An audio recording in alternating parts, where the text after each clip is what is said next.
Yo, yo, yo, it's your boy Timbo, and today we're doing a review of J-Rock's new album called Redemption. Now, J-Rock is an artist that's on TDE. I think he's been there as long as he's been rapping. I think he came out in 2011 with an album called Follow Me Home. That shit was really dope. It had at least one big hit on there called The Hood Gon' Love It, GTA classic. After that, he also dropped some music with Kendrick and AB Soul on their rap group they made together called Black Hippie, something I also really fucked with back in the day. He also dropped an album called 90059. Same thing, dope album. When I first listened to it, I was way more impressed by it than I am now, though. I wouldn't say I'm still listening to that album too much, keeping it honest. Apparently, he was in a car accident. Not much later. I didn't even know that. And now he's finally back after that car accident. So, I mean, shout out to him, you know what I'm saying? For still being alive.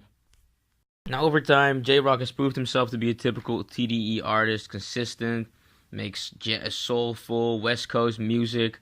And he's from Watts, LA. Just an overall dope artist. Of course, never got the same mainstream success as like a Kendrick Lamar got, but definitely someone who's always been in the game, and you can tell by the reaction of this new album. People are like, "Oh shit, a new J Rock album is out?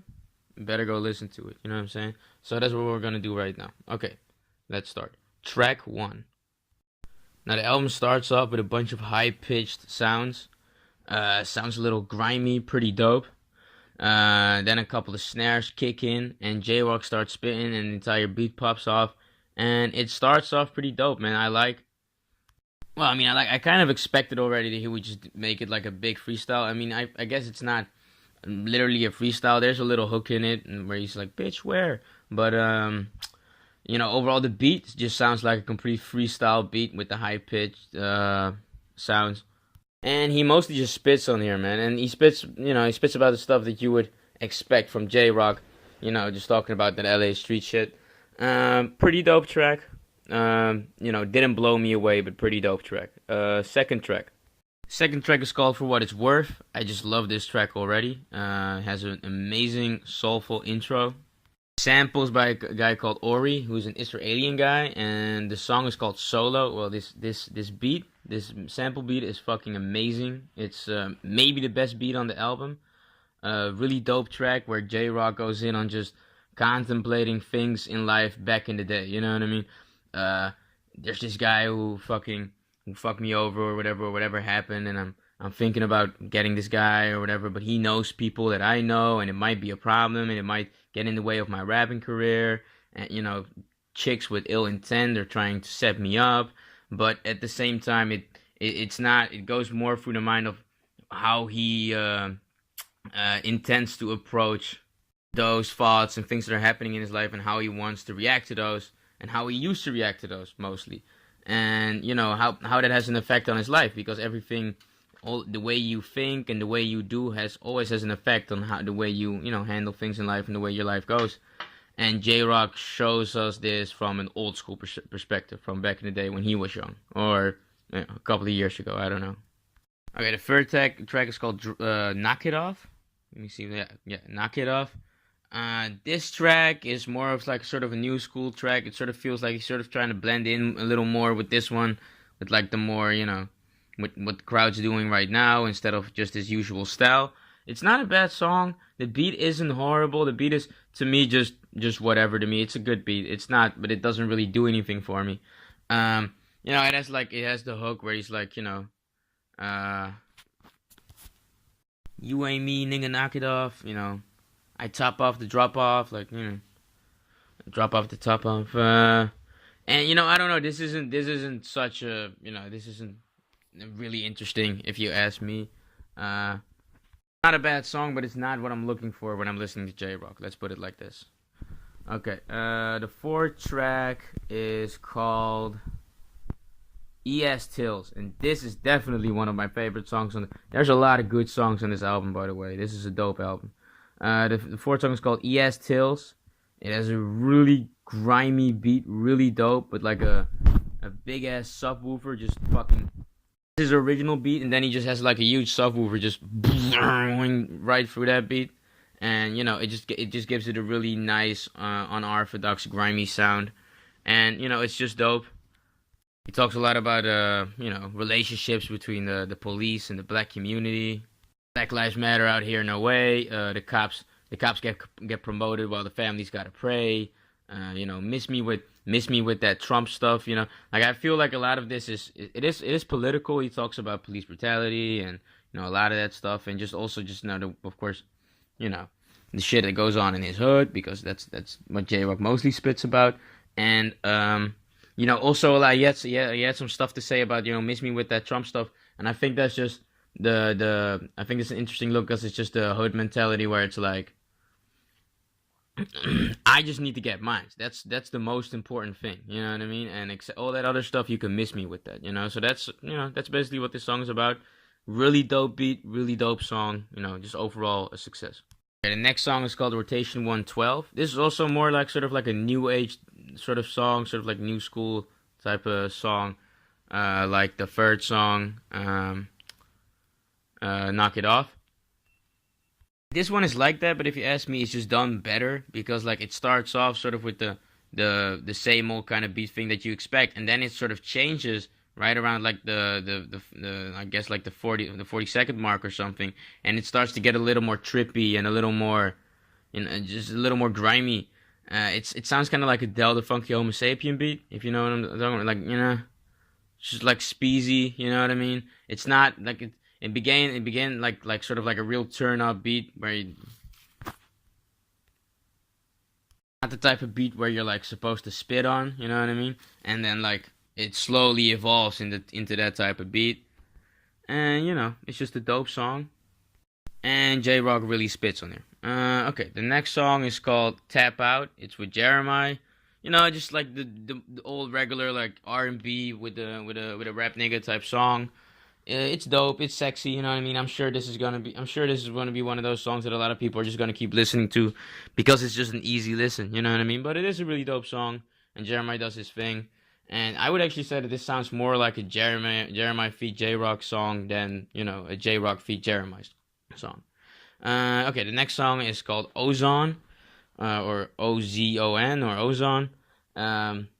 I think out of sight, out of mind. I mean, the song in the song he says a lot of times, he says out of sight, out of mind. So I was seeing if that, if that works with the title, but I guess not. It's with J. Cole. It's a really dope song, man. It's a really dope beat. This beat kind of reminds me of like a Big Crit beat or an Outkast beat. It's sort of like a more turned down, more slow mo, down south beat, you know what I mean? And it's really dope. It definitely works. And of course, J. Cole is from the south, so that's something. That means something, J. Cole is definitely from the south. J. Rock has this one line where he says, "My whole life I've been told to block devils off my ears, because fairy tales don't end well when the fame of fortune disappears." I just thought that was a dope line. That's really all I wanted to say. I thought that was a dope line. J Rock really spits on here, and J Cole as well. J Cole's verse is a little less, if you ask me. It's a little, I give less of a fuck about it, a little more like it's about his girlfriend, and or just like one of his baby mamas saying that she's pregnant or something, and then he's like doing drugs in his room because he's tripping out about it. But I have to say, like the way he spits, like it's mostly a typical J. Cole verse, but just with the quickness, it does make it a little more cool or whatever. It's just a really dope song. All that introspective rapping that J Rock was doing on the second track, he's also doing that in here, if you ask me, and then some. You know what I mean? Just thinking about just life in general, and his mentality and the way he deals with things in life and how that has an effect on him. Okay, the next song is called The King's Dead. This song is actually from the Black Panther soundtrack, so I heard this song before. I liked it. I actually fuck with it a little bit, but I stopped listening to it pretty long ago because it's not a song where I'm like, okay, I'm gonna keep listening to this forever. It's a dope song. I think Kendrick was pretty much supposed to be in there, and they took his verse out. Future's still on there. I don't really mind. Kendrick's verse was cool, but it's not like, you can't miss it. He is still on the back doing some ad libs or something. So if you miss Kendrick, he's still there. J Rock, but we already knew this, but he completely spasses on this beat, on a different level. Just shows you that he can also do that. You know what I mean? He can also rap like that with the quickness, you know what I mean? If he wants to. Future goes on there talking about his normal scummy ways, you know what I mean? Just, like we know, sending, flying chicks out, but making them pay for it and just try to fuck them and, just tossing them to the side then and shit like that. I don't have a problem with it, especially now that I know that it's really for real with this guy. So then I'm like, okay, well, he raps about what he's really doing. You know what I mean? So, I wasn't really impressed. I'm not a big Future fan, but, the shit that he talks about is real, I guess. And at the end of the thing, he starts to choke on something. It almost feels like he's choking on like a cannelloni or something. You know what I mean? But yeah. The song in itself was really dope. I could have sort of done without the Future hook, but it's cool. No, the hook first. Next song is called Troopers, and this is just some usual J Rock shit. Really fire beat, talking about the usual shit that's going on in his hood and with him. And he also talks a lot about his mom and being afraid that, he talks about this through the whole album, by the way, but this song is more focused on him saying, like, tell my mom I might not make it home, you know what I mean? And that's, of course, is, like, the most scary thing, the thing that you worry the most about, you know what I mean? When you're in that type of life, it's like, oh, shit, my mom would probably die if I died, you know what I mean? She would probably be so heartbroken or whatever. The next track is called Broker Plus 9. This is also a really dope track, more an introspective track. Like a lot of the other tracks on here, this album is way more emotional than most of J Rock stuff, if you ask me. He says a line where he's like, give me a light, let's smoke. We each chasing this dirty money forever. We each just chasing this dirty money or we forever broke, you know what I mean? So, the usual J Rock dope lines. He talks about the fake Harriet Tubman quote, the where people always say that Harriet Tubman said, I could have freed a gazillion more slaves if they didn't know they were slaves. And that quote is completely fake. But I do like that message. That is a cool message. It is definitely true that if you want to do something like escape, you have to first, want to do it. You know what I mean? The first step is to actually understand. The first step to doing something about your problem is admitting that you have a problem. You know what I mean? So, I always like it when people talk about subjects like that, like mental slavery and shit like that. Even though, of course, back in the day it was a little more than just mental slavery, but it's still an interesting thing to think about. Just the topic. And he also talks about, in his hood, talking about like this deep stuff, and people just sort of being like, whatever, you know what I mean? Because people are just trying to chase some money, and he talks about, am I being too prolific with my, you know what I mean? And it's just a dope song.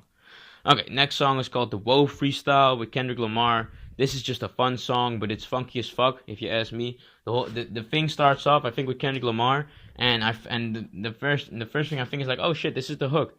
And then I start to realize, oh, this is not the hook. This is just the way they're gonna rap for the entire song. You know what I mean? So that sounds dope. It sounds dope, and I fuck with it.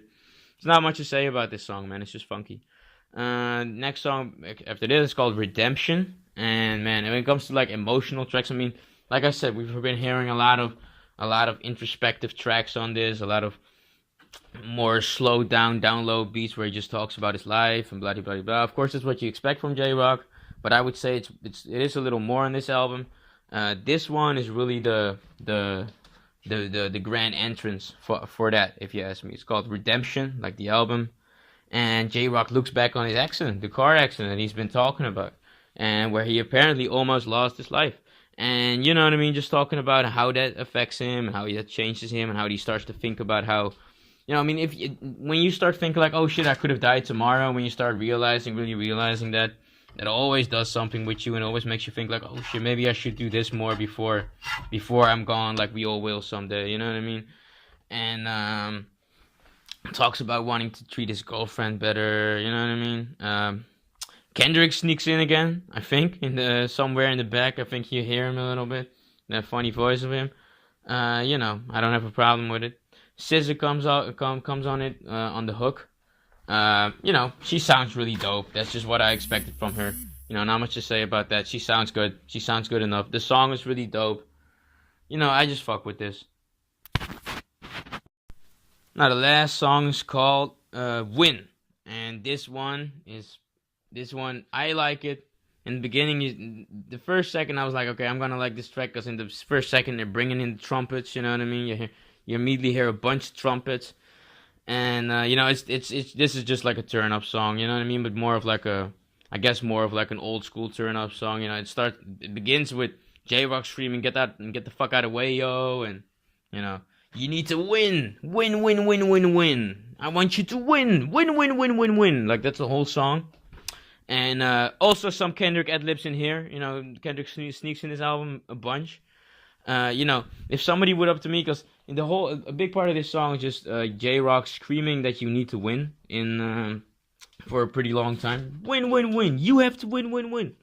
And if somebody told me like, hey, I just thought that whole thing was just a little annoying, and it seemed like somebody was just screaming in my ear for no reason, I feel you, bro. You know what I mean? Like I'm not gonna argue with you. But I liked it. I like this song. Okay, well, that's the entire album. That's the entire thing. So, let's take a look at what we think, right? I mean, that's what the whole thing is about. If you ask me, this album, I listened to it twice, only twice, and I already knew what I thought. I think this album is pretty incredible.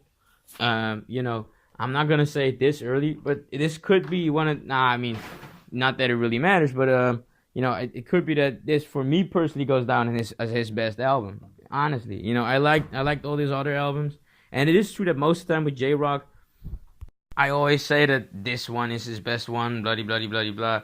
But I don't know, man. I just feel like this album is just like all his albums are kind of alike, and this one is also kind of like all the other albums. But it's just more introspective, you know what I mean? There's just more coming from him, and there's good reason for that because of the car accident and all that other stuff. And he's just living his life, becoming older, learning more things, and that's what it's supposed to be. And that's what this album is sort of telling me, you know what I mean? The music is still the same for a big part. J Rock is still the same for a big part, but it's just a little different. It's just a little more grown up. It's just another person. The same person, but it's a little different talking to me. You know what I mean? And that's fun, and that's nice to hear. Because I'm not gonna say that I'm the biggest J-Rock fan, but I like every time I'm hearing his album that it's sort of like a, hey man, how are you? Oh, bloody bloody blah. Oh, no shit. You know what I mean? Like, it sort of feels like you're just having a little one-on-one with the guy after you haven't seen him for a couple of years, and that's just dope. You know what I mean? Now, for the track list of the album, it's not a small album. It has 13 tracks. It's not like overly large, but it's not overly small either. And if I look at the entire thing, I think there's probably only one track that I will definitely not listen to ever again. And that's the first track, Knock It Off. Not because it's bad, but just because it just does nothing to me. I just don't think it's interesting. It's just not my kind of track. But that's one track. And I guess like the last track, Win Win Win, I can't see myself. I'm probably gonna listen to that a couple of times more, but I can't see myself like that becoming an actual track that I'm, just putting on. But except for that, all of these other tracks are all tracks that I genuinely fuck with, and I'm definitely gonna keep bumping in the whip for a little while now. And the whole album is just pretty dope. Like I said, it's a J-Rock album, but a new one. You know what I mean? It's just with new tracks, and it's dope. And I think I'm gonna give this one a 7+. You know what I mean? I want to give it an 8, but I'm gonna keep it a 7+. Just on the nobody blew me away on Air Factor. You know what I mean? Like it's not like I didn't expect this. Like I kind of expected J Rock to make a solid album. I never. So when I say like, oh, everything is listenable on here, then I would have been kind of disappointed if there was a lot of stuff that wasn't listenable to. Like that would have been like, what, for real? But that's not what's going on, of course. It's just a dope album if you ask me. 7+. It's nothing revolutionary, but it's definitely a very, very, very comfortable listen and a great listen. A listen that I would advise people to listen to. You know what I mean? What do you guys think? Do you guys like it? Do you guys think that I was not positive enough on it? Or do you guys think that I'm too positive on it and that I'm overlooking a lot of flaws on this album? If you ask me, there's not a lot of flaws on this album. So let me know what you guys think. Like, comment, subscribe. Peace.